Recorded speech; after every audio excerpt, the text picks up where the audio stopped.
Bonjour et bienvenue. Je vous propose aujourd'hui de faire une peinture qui est très facile parce que je veux dire, on l'a fait sans avoir rien dessiné.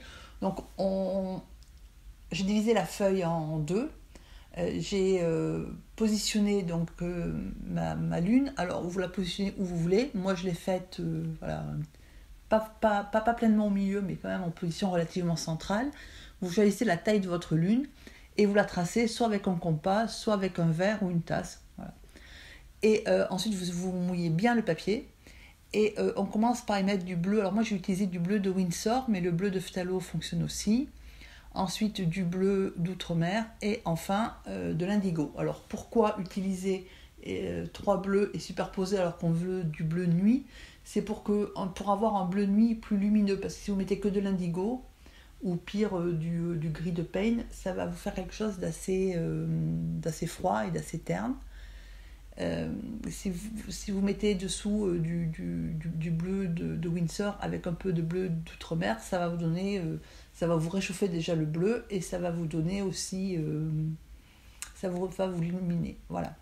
Donc ça c'est la raison des bleus. Donc ensuite par rapport à la gouache, surtout ne pas la mettre près d'aquarelle parce que ça va vous la contaminer. Et il faut changer, avoir vraiment un pot d'eau et un pinceau, à part juste pour cette fois-ci, de manière à pas contaminer l'aquarelle. Voilà, donc là on s'occupe pendant que le bleu est en train de sécher, on s'occupe un peu de la lune en mettant un petit peu de gouache et en y mettant un petit peu en utilisant les trois bleus pour commencer un petit peu à donner du relief à la lune, mais sans plus. Parce qu'on ne peut pas trop y travailler dessus, sinon ça risque de se diffuser en dehors de la lune. Ensuite, on va commencer les nuages. Donc là, j'ai laissé la palette pour vous montrer la consistance de la gouache. La gouache doit être très peu liquide.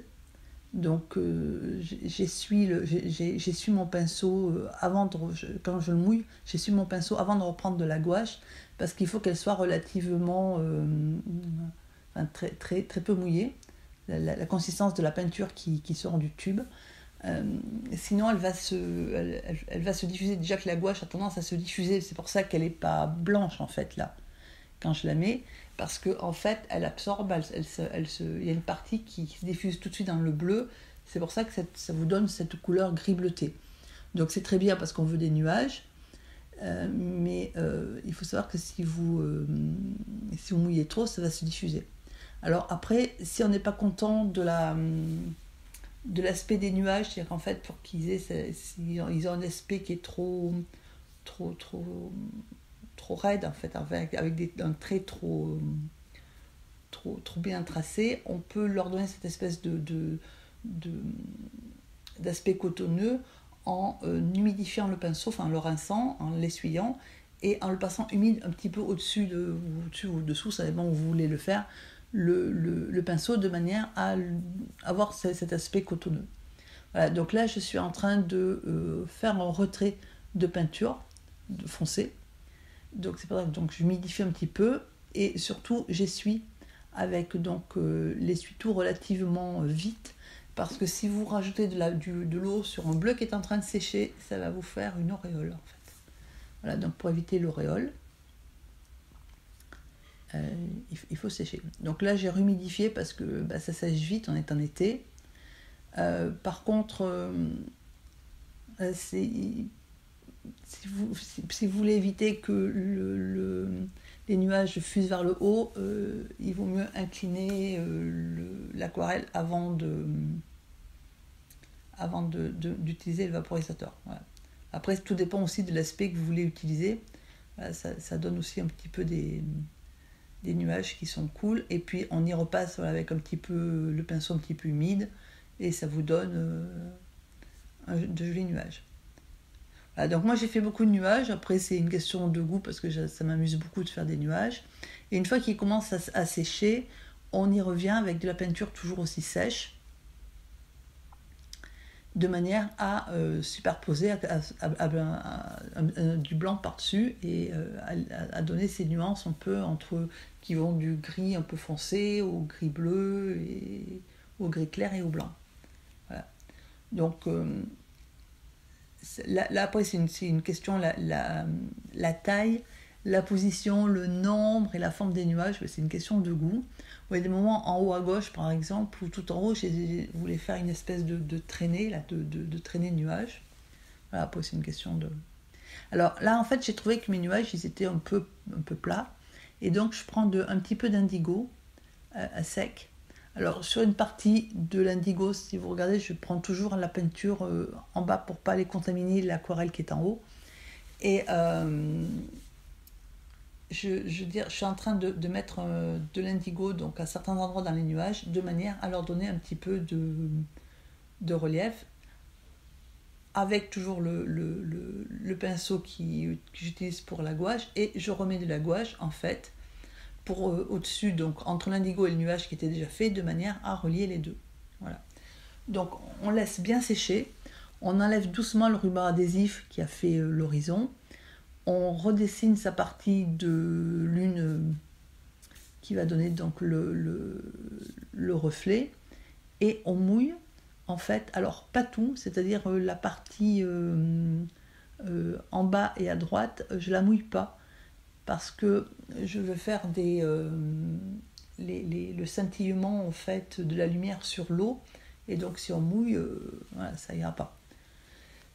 Et j'ai pas utilisé non plus de liquide de masquage, alors déjà parce qu'en été, selon où vous êtes, quand il fait trop chaud, ça réagit pas bien, ça c'est une première chose, mais c'est surtout que ça donne un aspect qui est très, très artificiel, et que moi j'aime pas bien l'utiliser.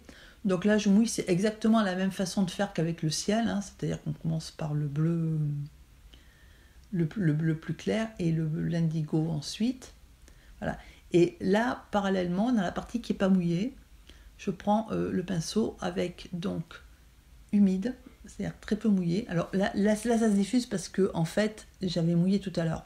Mais là où j'ai pas mouillé, comme j'ai un pinceau qui est humide, donc il est humide, hein, il n'est pas sec, il est humide, et une peinture qui sort du tube, hein, la consistance de sortir du tube, c'est-à-dire en fait très crémeuse. Quand je la passe sur le papier, en fait, ça fait les marques comme j'ai commencé à faire, c'est-à-dire qu'il y a des endroits où le papier devient apparent, et c'est parfait parce que ça donne en fait l'illusion du scintillement de la lumière sur l'eau. Voilà. Donc il faut juste avoir un pinceau qui soit humide. Alors pas sec, hein, parce qu'il va trop... mais humide, et avec de la peinture qui consistance tube en fait, hein, c'est-à-dire très très crémeuse. Voilà, donc après, là la seule petite difficulté, c'est qu'il faut gérer les deux parties, et donc une partie qui est sèche en fait, hein, celle où on fait les... et la partie qu'on a mouillée, donc il va falloir raccorder les deux, ce qui fait qu'il faut travailler relativement vite. Voilà. C'est pour ça que pour vous, pour essayer de faire les scintillements sur l'eau, je vous conseille, si vous ne l'avez jamais fait, de vous entraîner un petit peu avant. Moi, c'est du papier grain fin, hein, c'est pas du papier... puisqu'il y a plusieurs sortes de papier. Il y a du papier où les aspérités sont plus fortes. Moi, c'est du papier grain fin. Je passe juste en fait délicatement le pinceau dessus, de manière à avoir ce scintillement. Donc là, j'ai repassé plusieurs fois au même endroit avec mon pinceau humide et différentes couleurs. C'est pour ça que parce que je trouvais que il y avait trop de scintillement, enfin, il y avait trop de surface blanche. Voilà, après, c'est à vous à le faire comme vous voulez. Et puis donc il faut commencer, tant que c'est humide, à faire les reflets dans l'eau. Donc on peut commencer comme ça, c'est-à-dire on inverse, et on fait ces nuages comme ça. Ou alors on laisse comme dans le bon sens, et on travaille en fait. Alors c'est exactement la même technique que tout à l'heure, c'est pour ça que j'ai coupé. C'est exactement la même chose. Une fois que vos nuages sont positionnés, vous balayez un petit peu de gauche à droite, et au niveau de la gouache, et ensuite en changeant de pinceau et en mettant un petit peu de bleu au niveau des nuages, donc de façon latérale, pour suggérer un petit peu le mouvement de l'eau, même si c'est une eau calme, suggérer quand même un peu de... au moins des petites vaguelettes en fait, hein. Voilà, donc c'est pas, ça demande pas, enfin donc on travaille toujours dans l'humide. Par contre, voilà, ce qu'il y a, c'est que quand on travaille avec le gris sur les nuages, on prend vite de l'aquarelle, de la gouache dessus. Voilà, c'est juste qu'il faut essuyer son pinceau souvent. Et donc là, comme on a fait tout à l'heure, une fois que ça commence à sécher, on rajoute un petit peu de blanc parce que l'aquarelle absorbe la gouache, voilà, de manière à ce que ça reste blanc. Et de la même manière, on humidifie son pinceau et on intègre en fait la peinture qu'on vient de mettre, de manière à lui donner cet aspect nuageux et cotonneux. Voilà.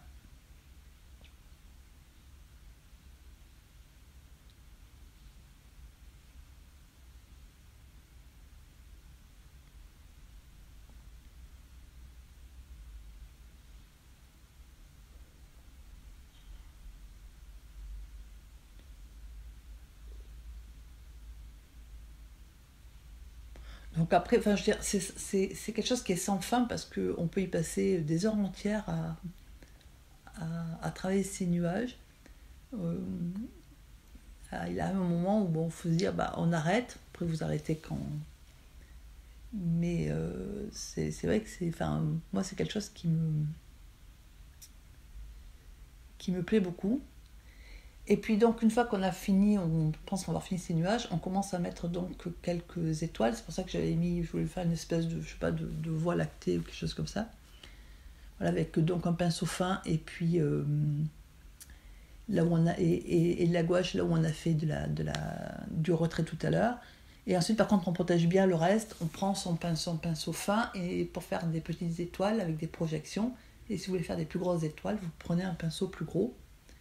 Voilà. Et ensuite, on fait un petit peu de détail en rectifiant un petit peu le tracé de la lune, par exemple. Voilà, c'est des petits détails. Et puis, il arrive un moment où on estime que l'aquarelle est finie. Voilà, donc j'espère que ça vous aura apporté du plaisir à regarder et surtout à faire cette vidéo. Je vous souhaite une bonne soirée ou une bonne journée. Et je vous dis à très bientôt.